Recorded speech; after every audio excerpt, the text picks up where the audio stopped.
Hello everyone, my name is Enrique. Welcome to another video.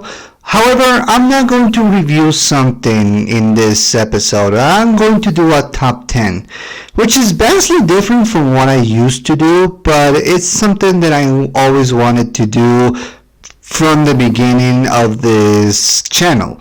Now, it's important to remind you that yes, I'm fully aware that I do not do often top 10s. The last time I did that was talking about how the top 10 many things that I want to see on X-Men 97, which, by the way, it turned out to be, the majority of them at least, to be true. And that's something that even I was shocked to find out. I mean, the fact that Apocalypse returned, that the Sentinels return, that we see more stories of Cyclops and Jean Grey, so many things, but in many respects that's something that only someone like myself, someone who's a Marvel fan, especially from the X-Men, is well connected to.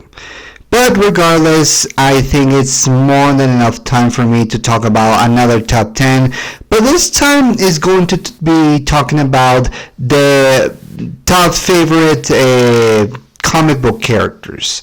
Now, this is something that I want to do. This is nothing that big or new. Most of us have their own top 10 of, favorite comic book characters. But I want to do this one for me, talking about what I want to talk about. In this case, talking about characters that I always wanted to have the chance to speak of, or at the very least, have my own opinions about them, talking about why they're my favorites, and in many respects just feel like this is something that I wanted to do, something that is just for me, if anything else. If it's not your list, if it's not your cup of tea, then fine, that's alright, that is not for everyone, but hey, you should be able to do something that you want to do, especially in a YouTube channel, talking about the things that you like. And that's something that I want to do. So for that, I'm going to, like I said, talking about the top 10 favorite characters. Some of you might know who is my favorite character, but I'm not going to spoil it until later on in the video. Most of these characters are basically anti-heroes and heroes, but I want to be something that I want to talk about. Also, I wanted to vary from Marvel and DC, since they are the ones that I know the best. No villains here. If I want to do a top 10 favorite villains, I might do so in the future. But this is exclusively about the heroes and anti-heroes that, even though they're not the best people in the job, they at the very least that they have a conscience of helping others, no matter what. And also, if you're a Batman fan or a Superman fan, sorry, they're not on the list. And everybody likes Batman, I know that. And if I have to pin down who's my favorite Batman, it will be Kevin Conroy. Rest in peace, by the way. But yeah, that's all I'm going to say on the matter. So let's start. These are my top 10 favorite comic book characters. Number 10, Cassandra Cain's Batgirl. Now, this is a character that we haven't seen in so much media, except in the comics, but I gotta say, Cassandra Cain became very quickly my favorite Batgirl of the Bat family. This is a character that is mute, not mute, but it speaks the language of violence, meaning that this is a woman who not only can speak with her movements, but she only speaks the only language that she knows, and over the years, or in the comics, she has developed as a character. So, quick backstory. Cassandra Cain was a daughter from an assassin called David Cain, who raised her to be the ultimate weapon, the best assassin, on the same matter as his or Deathstroke. But eventually, she just didn't want to be an assassin, and realizing that Batman is a symbol, she decided to be the next Batgirl. This is a whole story that it's very long and very convoluted. If you want to know the history of Batgirl, the Cassandra Cain story, you should check it out atop the four walls retrospective of Cassandra Cain, because the reviewer Linkara goes into detail about what happens to Cassandra Cain, what's her backstory, and what are the ups and downs that she has gone throughout her entire career. But I'm going to talk about why she's my favorite, even though it's in the number 10. It's because she is, unlike the other Batgirls, very mute. You don't see the expression that she's trying to come across in their language, but more in her actions. You see the depth of guilt that she feels because, like I said, she was raised to be an assassin, and while she has killed before, this is a feeling that she doesn't want to go through ever again. Cassandra decided to be Batgirl for the sake of being better, to find hope and redemption in a world that is very, very hard for her.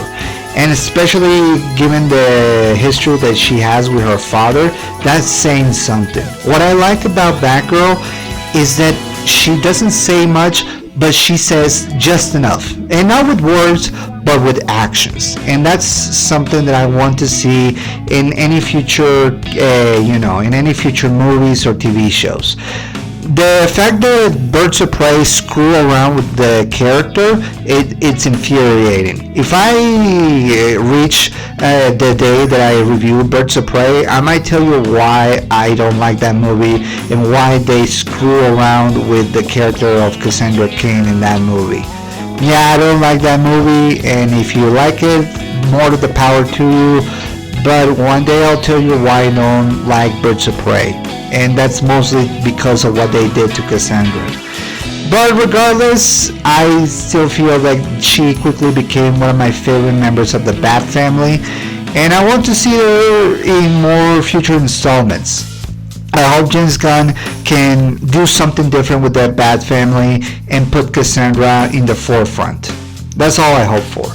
So, let's go to number 9, Robot Man from the Doom Patrol. Now, I'm mostly focusing on the Brendan Fraser version because this is the one that I saw when the series Doom Patrol premiered. But I gotta say, Brendan Fraser came back, and while many people praise him for his performance in The Whale, I gotta say, that performance I already saw in this series. Doom Patrol is basically a group of misfits and, screw-ups in which they're trying to find a way to redeem themselves. The TV series is very, very convoluted in their motivations, but it's basically see how these screw-ups trying to become better. And in the case of this man, Robot Man, is actually one of the most compelling stories that I ever saw. In many respects, it's the heart of the entire show, because this is the one that we see his entire journey, how he became this robotic guy and trying to be noble, regardless of his mistakes. So, what's the backstory of this character? Well, Robot Man was known as Cliff Steele. He was a car racer, and in the show we see that he was pretty much too over himself. He cheated on his wife constantly. He was getting very drunk. And while he had success, something happened in his life that made him lose everything. Not only his wife and his kid, but also his entire body. Only his brain remained. And thanks to the help of the chief, from the leader of the Doom Patrol, he managed to have a second chance as a robot, in this case becoming Robot Man. This is the journey that I actually enjoy seeing. The entire show, Doom Patrol, is basically weird and very insane in its premise. But the thing that I enjoy about Robot Man or Cliff is that he's just trying to do his best to redeem himself, to find hope in the circumstances that he is in. He doesn't have a body, a human body, only his brain remains, and despite that fact, he still tries to not give up. Even though he lost everything that he knew in his life, he still stubbornly moves forward, and he's doing his best. He finds out that his daughter is still alive. Spoilers if you haven't seen Doom Patrol. But one of the things that I enjoy seeing about Cliff is that he finds ways to, to push forward, to be a good father to his daughter's eyes, and to try to do better with the circle of friends that he has acquired over the years, especially in the Doom Patrol. His performance with Brendan Fraser is one of the best. I argue to say that this is my favorite Brendan Fraser performance that I ever seen, and it made me a fan of Robotman. It's one of the reasons that I actually watched the show, because of Brendan Fraser performance. Even though it's just his voice, most of the time he does do a live action appearance. But yeah, this is why I like the character. He's very opinionated. He's unfiltered with his words. I mean, he says the cursive words too often in this show. But he's very transparent. Despite his metal exterior, he still feels very soft and very truthful to what he used to be, or what he wants to be, especially for the people that he cares about. So yeah, he quickly became one of my favorite characters, and another DC character that is very obscure, but I enjoy. And that's something you need to know about me. I enjoy these obscure DC characters, more so than the principal ones. But now let's take a look at number 8, which is Jessica Jones. Jessica Jones is not your typical superpowered person who just has superpowers and saves people. No, she's a drunk mess. I mean, she basically works as a PI in order to gain money and respect. Well, not respect, she doesn't get any respect, but she works hard to have a semblance of a life, especially with the circumstances that she has gone through. She was manipulated by a guy named Kilgrave, aka the Purple Man. She was she was humiliated, and when she broke free, she realized that she couldn't go back. Jessica never went to be the same ever again, and despite that, she tries her best to once again to move forward and to be a good detective and try her best to uncover the truth. That's something that I enjoy about Jessica Jones. Despite everything that she has gone through in her life, losing family members, having best friends become enemies, realizing the kind of decisions that she is making, for better or worse, or even the fact that she was manipulated by a terrible person, she still tries her best to put that aside, to put that on her outside the video mirror, and deciding to do something about it, to fight back. And while she most of the time is snarky, very opinionated, and most of the time doesn't give a damn about anything or anybody, unless it's one of the close people that she cares about the most, she still tries her best to be a great person. Well, in her own way. I mean, she doesn't care what people think, and that's something that I really admire about Jessica. She just does her thing, never apologizes, most of the time. It's weird. But what I like about Jessica is that she's very transparent as well. She doesn't hide her truth to people, even people who are close to her. No matter what, she will try her best to uncover the truth, to make sure that the actual bad people are put away forever, and to use her powers to do a semblance of good, even though it's not often enough. But that's something I like Jessica. She's a flawed character, And despite that, I like that she still tries her best to make the best decisions and to put away the bad guys in her own way. But that's what I like, that Jessica does things in her own screw up way, and that's something that I enjoy. Number 7, the Questioning Huntress. I'm cheating out a little bit on this one since it's 2 characters that I'm mentioning in this countdown. But here's the thing. The Questioning Huntress, for me at the very least, are like one unit. Like, none of them are more interesting than the other.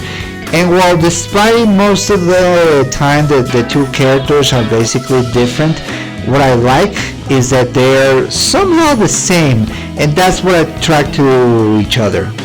A little bit of backstory. The Question was created by Steve Ditko, and the Huntress was created as a member of the Bat family. I can't remember the creator. I think it was Gil Simone, or maybe I'm thinking of someone else. But regardless, the reason I'm putting these 2 together is because of a specific episode in which is from Justice League Unlimited called Double Date. In this case, we see that the Huntress is hunting down a criminal that she wants to kill because of something that happened to her when she was a child. You can guess what it is, but I'm not gonna give anything away just in case you haven't seen that episode.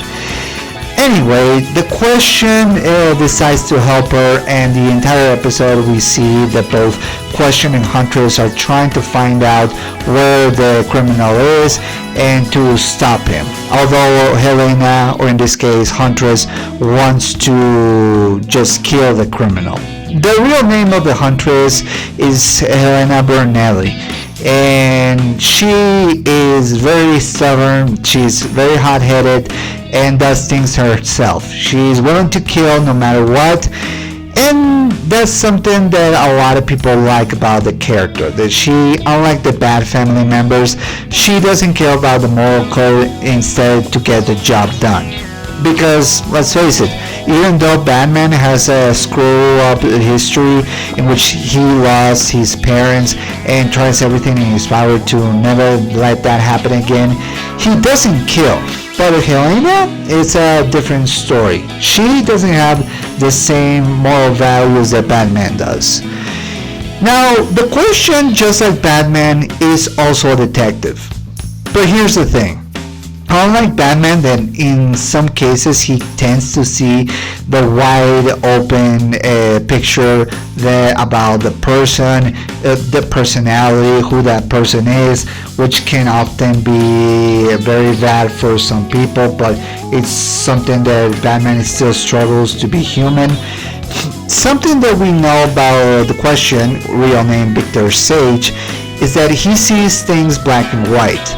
That comes from the creator. The creator, Steve Ditko, is often someone who doesn't compromise, who sees things in black and white. And that's something that we see in the character of the Question. He doesn't care about whether it's the person has the best intentions or not. He does wrong, and he basically is a nut-job conspirator. He sees a conspiracy almost in anything, about everything. I could mention some examples, but you gotta see it for yourself in Justice League Unlimited. It's really hilarious. But what made the episode special is to see the interactions between both Question and Huntress. Both of these characters are basically screw-ups like the Doom Patrol, but in that kind of sense of, finding the truth and putting away the bad guys, they found each other. Question only helped Huntress because in many respects he still is someone who has feelings, and he developed feelings for the Huntress throughout the episode. And the Huntress doesn't reciprocate that. She actually allows herself to feel everything, and after everything that happened in the episode, despite the fact that she didn't get revenge, she managed to gain something better, someone that she could love, a partner in crime, to say the least. I don't know about you, but I want to see more media with the Question and Huntress together. I don't know you. I don't know. It's basically like they're like two pieces on a pie. They belong to each other.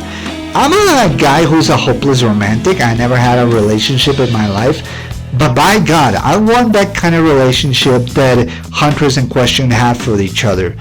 Even though she pushes her buttons, the Question is still very cool, and that's something that the Huntress feels very attracted to. I mean, like I said, they both are similar to Batman in some respects, but I like that they are different from him, and they, for some reason, they feel whole together.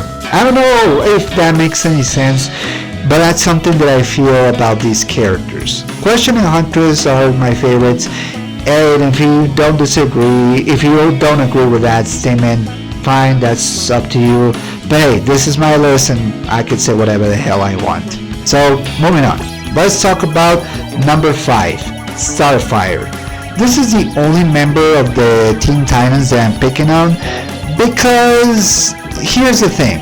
While I like Robin, Beast Boy, Cyborg, and Raven, the character that I am more invested into is Starfire. She comes from a planet that is very, I don't know, transparent, very barbarian, and yet despite that, Starfire is a very sweet character. She is just lovable. She communicates with people by kissing them, in which she can absorb the language. It's ridiculous, I know, but it's part of the comic book history.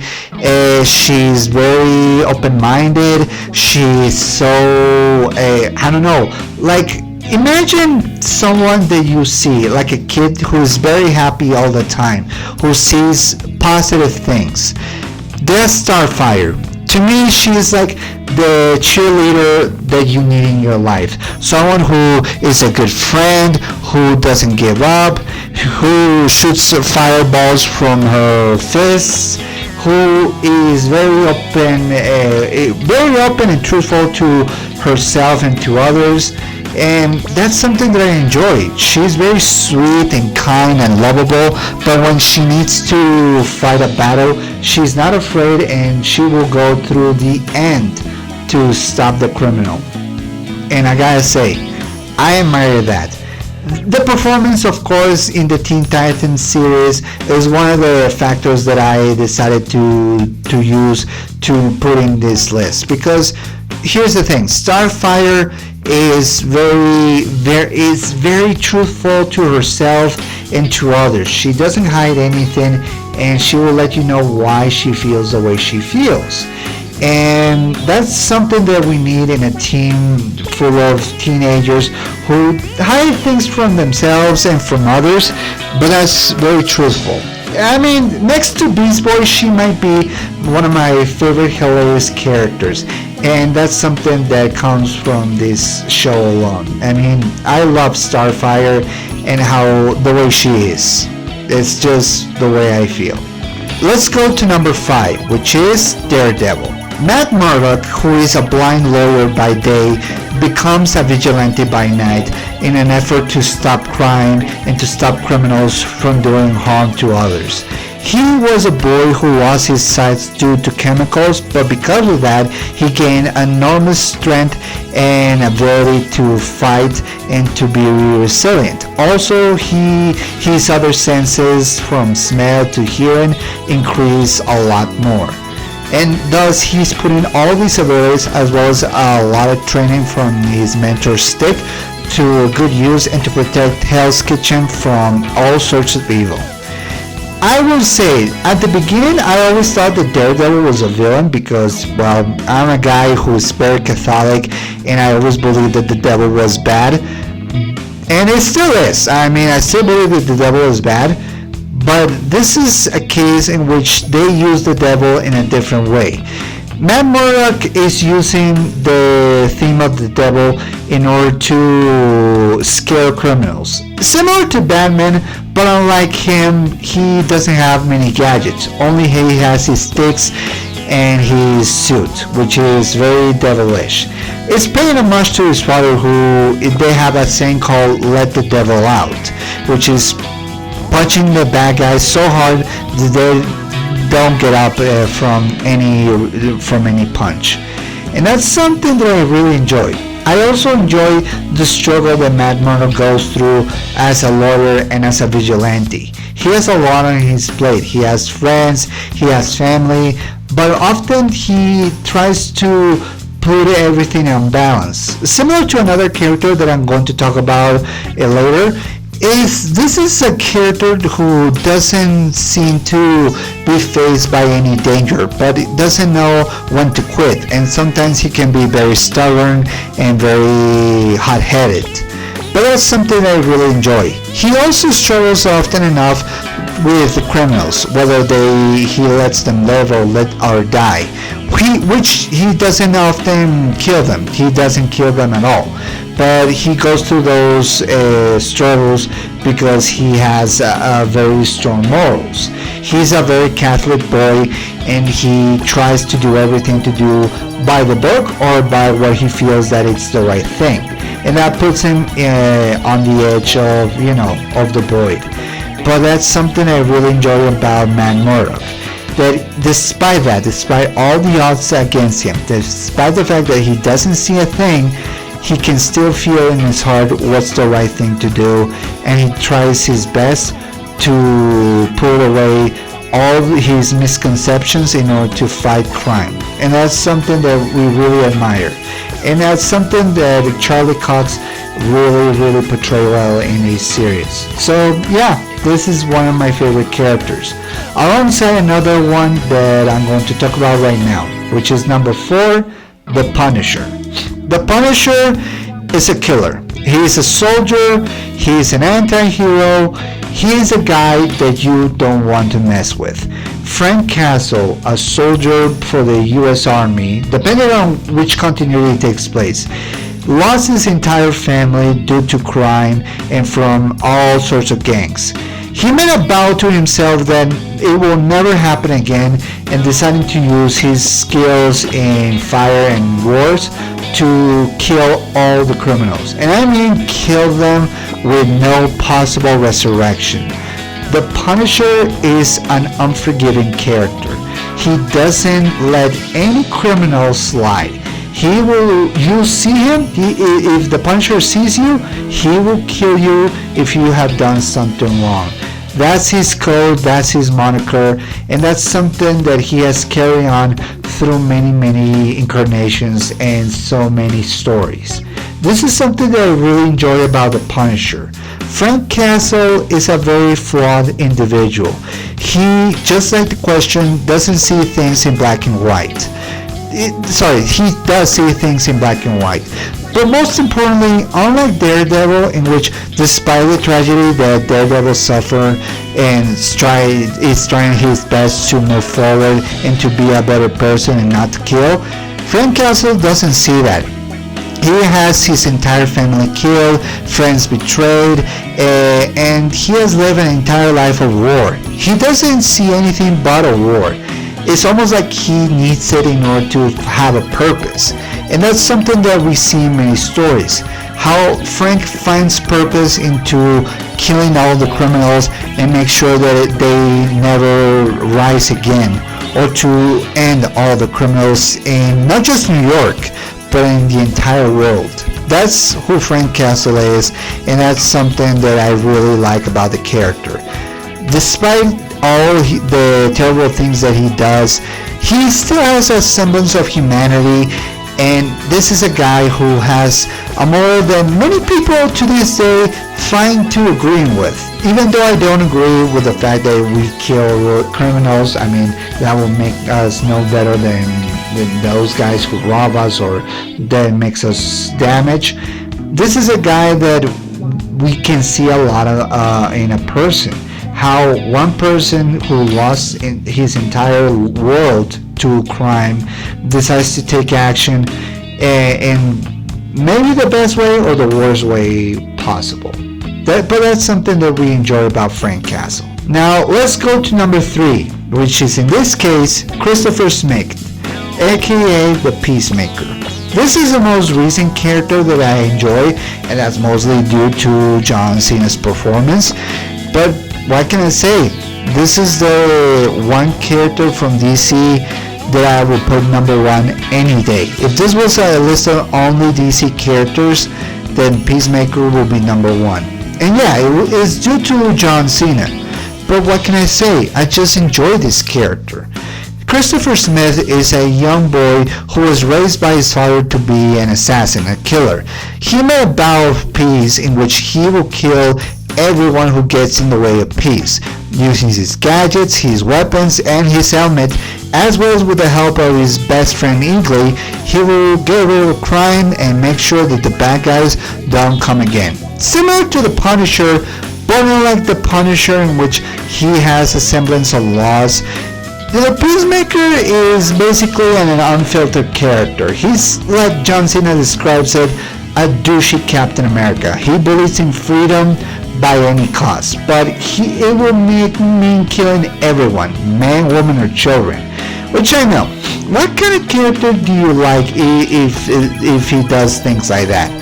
Well, that's why the show Peacemaker made us love the character, because it's seeing how the character develops not only as a superhero but as a person, how having a new circle of friends can change a man, or how realizing that his actions are not necessarily the best, is trying to do the best to do the right thing.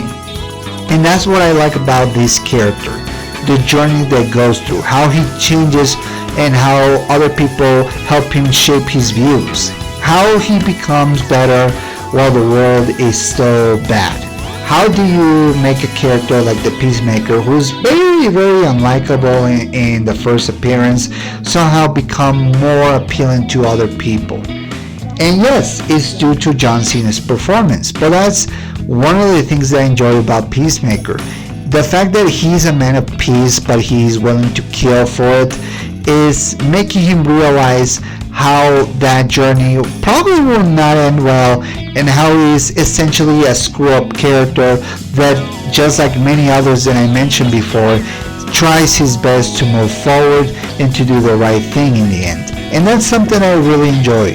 The Peacemaker is a flawed character who's trying his best to do and to be better. And I really, really love that. And that's something that I want to see. And if you have seen me in this channel, I'm going to talk about Peacemaker next week, so stay tuned for that. Let's go to number 2, which is Cyclops from the X-Men. People have this misconception that Cyclops is just a superfluous character who is nothing to be and an obstacle for Wolverine, to be very douchey, who just has the powers of shooting laser beams from his eyes, and that he's not a well-developed character. And I say to those people, go to hell. Cyclops is complex, is an amazing character, he is really well developed, and he's a bad, and excuse my language, a bad mother F word. Yeah, I decided not to use the curse word, but screw it. This is a guy that I really, really, really enjoy. And part of that is because of his history. Scott Summers is a guy who, as a child, lost his entire family, just like many others that we have seen. But unlike those circumstances, he had the unfortunate accident to be a mutant, and that his eyes that shoot lasers don't have an off switch. Yeah, his powers of shooting laser beams is a mutation that he cannot control, and then he has to use goggles in order to avoid shooting other people and to hurt them. And thanks to the teachings of Professor Xavier, he quickly became the leader of the X-Men, leading the team into victories. If I have to describe Cyclops in a sentence, or at the very least in a comparison, it would be the philosophy or the belief of human and mutant equality from Charles Xavier, but also the action taking and the fight for the race of Magneto. He's somewhere in between. We have seen Cyclops in many stories, how he was good, bad, how he had to lead the X-Men, how he had to left the X-Men, his relationship with Jean Grey, with Emma Frost, with so many others, having children like Cable and Rachel Summers. It's a whole new story. But what I like about Cyclops is that he's the leader who sees everything. That every possible scenario that he can see, tries his damn best to make the right decisions. Not just for him and for his teammates, but for all mutant kind. He's a very complex character that most of us don't always see, but we have to see in order to understand what would a leader do. This is a guy that you want to follow into battle.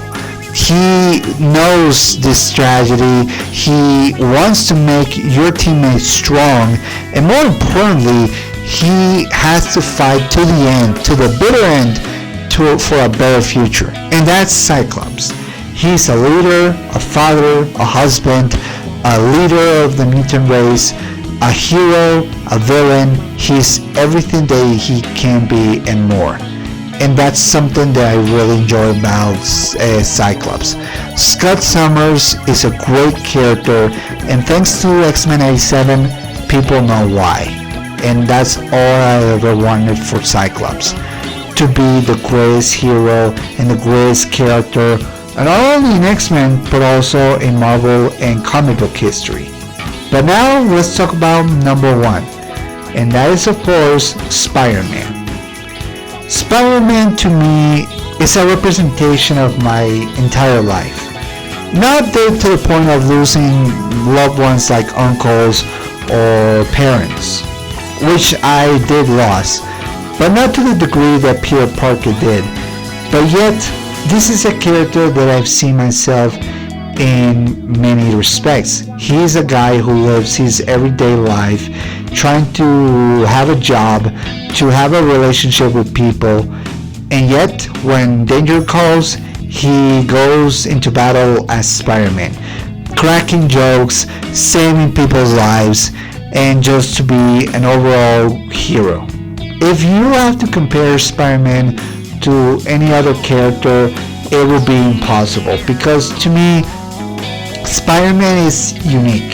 He's a character, a hero that you can see yourself becoming. Hell, there's an entire set of movies talking about how everyone can be Spider-Man, and animated movies talk about how anyone can wear the mantle. But I'm focusing on Peter Parker.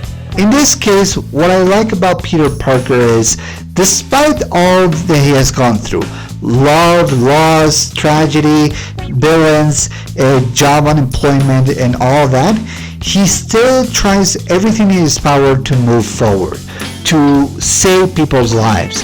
He's a hero who, despite having a hard life, does everything in his power to save people, because as the song says, action is his best reward. And no matter what many incarnations we see, from the movies to the TV shows to the comics, or even though in video game forms, this is a guy that I really enjoy seeing fighting crime, saving lives, and just to be a good person. He doesn't have to be dark, but he doesn't have to be kind, but he always does a balance of both in order to be a great person and a great superhero. The city needs a Spider-Man, and Spider-Man needs the city.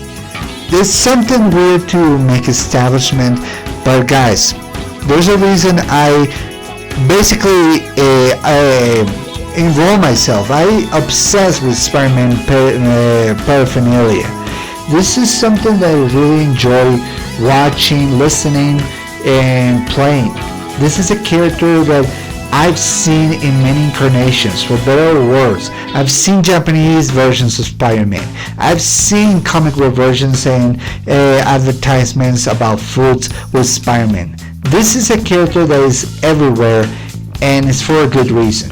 Stan Lee, Steve Ditko, and Jack Kirby created a character that is comparable to Superman.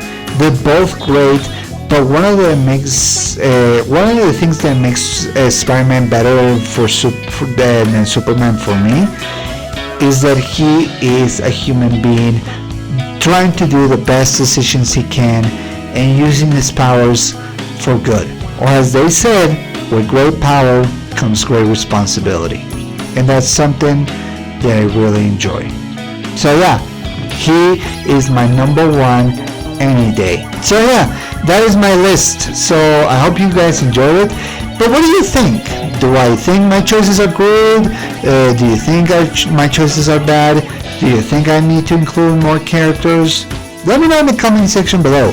I also encourage you not only to like, subscribe, and put in a notification so you can see more videos, but if you're a YouTuber, that you can make videos like this, that you can talk about the things that you like, superheroes, music, or anything that you like. Put your own countdown. And that's something that I definitely did, and I feel good about it. It's a normal video that it doesn't involve a review, but that's something I really like to say. Talk about characters. And that's one of the things that I enjoy about this channel. Talking about what kind of characters make me feel. So with that said, next week is back to basics, 2 reviews. So I'm Enrique, and I'll see you next time. Peace.